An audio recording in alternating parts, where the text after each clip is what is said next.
Yeah, brother. Ow! Airborne.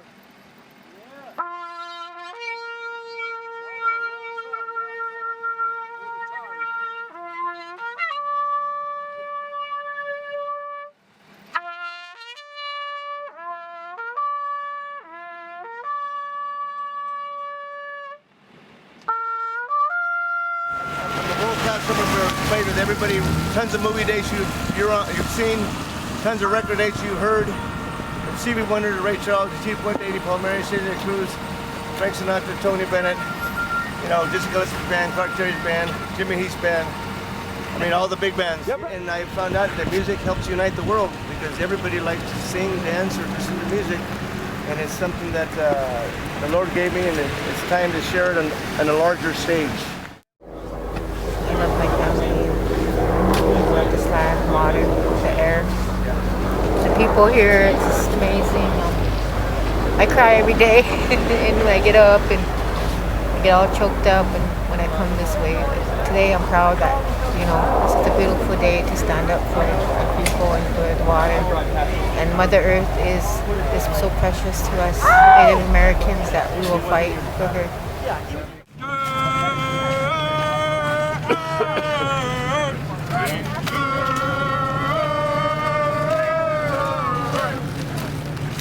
Say 130 rolling down the strip. We're moving right. Make a hole. Rolling down the strip. My name's Sean Henson. I'm from Muskogee, Oklahoma. I'm a member of the Cherokee Tribe, Marine Corps veteran, disabled veteran. I spent 4 years in the Marine Corps from 94 to 98, and I came to Standing Rock to stand by my brothers and sisters and other natives like myself to protect the waters that we need to live on. I'm a mother of 2 teenage daughters, and here to take a stand for my daughters and my future grandchildren and future generations, all of our grandchildren and children. There's several reasons for being out here, but the biggest one is to just reconsider our position on carbon fuel powering our economy. Everybody seems to realize that we should be transitioning to something else. This pipeline represents a continuation of the way things have always been, so we thought we'd take a stand just to make it seem that we shouldn't be doing business as usual. Hi, my name's Jesse. I'm 31 and I'm from Missoula, Montana. And what I came here to Standing Rock to do was build this thing, which is called the Rocket Mass Heater. And it's capable of heating a lot of people on a very small amount of wood, like 70 to 90% less than a normal wood stove would. And so how it works is in this barrel right here behind me is what's called an insulated heat riser. It's a kind of a chimney that's insulated, and it lets it get really, really hot in there, and that burns up all the smoke and all the gases that come off the wood. And so the only thing that comes out of here is CO2 and water vapor, steam basically. And then after all that gas gets burned up really hot, it comes down through that barrel, radiates a lot of heat into the room, and then the rest of the heat comes through this bench here. This is unfinished. It will be filled with dirt packed down for thermal mass, and that thermal mass will absorb all that heat and radiate it throughout the rest of the day. So you could burn your stove for a couple hours and have heat for the whole day. That's how it uses way less wood than a normal wood stove. So part of the reason I came here to do this is knowing that getting oil out of our everyday lives is a big part of this fight. The pipeline's here because there's demand for oil. If we weren't heating our homes with gas, natural gas or oil or propane, there'd be a lot less demand. That's one of the biggest uses of energy. So we could grow our own firewood right in our backyards for one of these and heat our homes naturally. And so this particular design is made to be portable so that when this is all over, they can dig the dirt out, pick it all up. The core over there is on a pallet, so it can be picked up by a tractor, and they can move it to somebody's home, maybe an elder here at Standing Rock.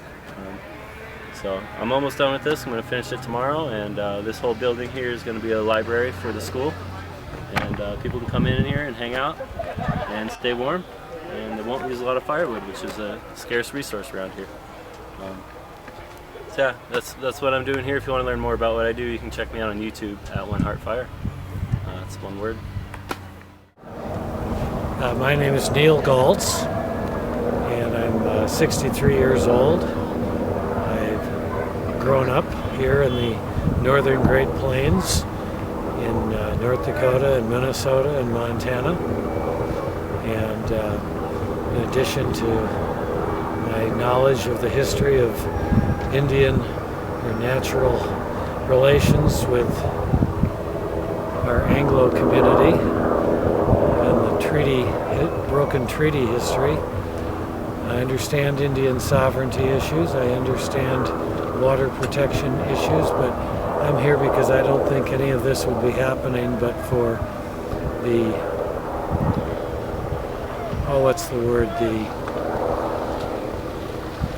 I'm going to put this on the fossil fuel industry, the arrogance of the fossil fuel industry that demands that we continue to be wedded to their type of energy production when we know that the science base of this country is so strong that we could move to photovoltaic and wind energy much faster than we're being allowed to do so. I resent people saying that there's an irony in people coming here in gasoline-powered vehicles. That's the only type of vehicle available to indigenous people and poor people, and for the people on the other side of this to say that that's not right, that they can't use oil to come and make a political statement like this is simply wrong. I think we've been terribly let down by the fossil fuel industry, and particularly the drilling and pipeline industry, which knew all the problems of the Bakken oil chemically before they even started to drill and frack. They knew that there'd be excess methane that would have to be burned off, that they couldn't store it. They said it was uneconomical to store it and transport it. They should have put the infrastructure in place to deal with all of this correctly, properly, with siting and safety, and they're doing all of this despite the reservations we have about this, to ship it down to the Gulf, to the existing refineries, and then ship it offshore. And we've been sold a bill of goods on domestic energy independence being dependent upon the development of the Bakken field. So that's my personal feeling, and I think that's the personal feeling of many thousands of other people who are actually here, but the hundreds of thousands, if not millions, that we all represent, because there's a great understanding of this across the country. And we're sickened by the militarization of the police to suppress this information getting out.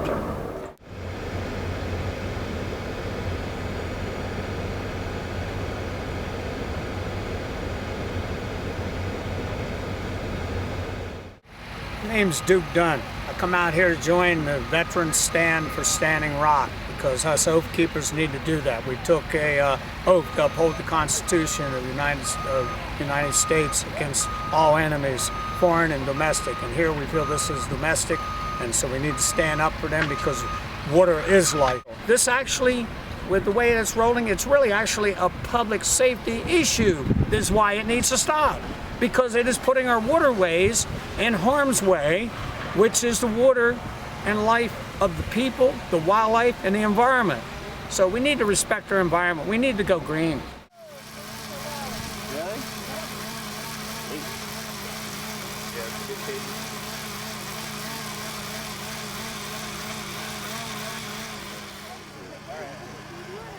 Let me tire myself out. You okay with that?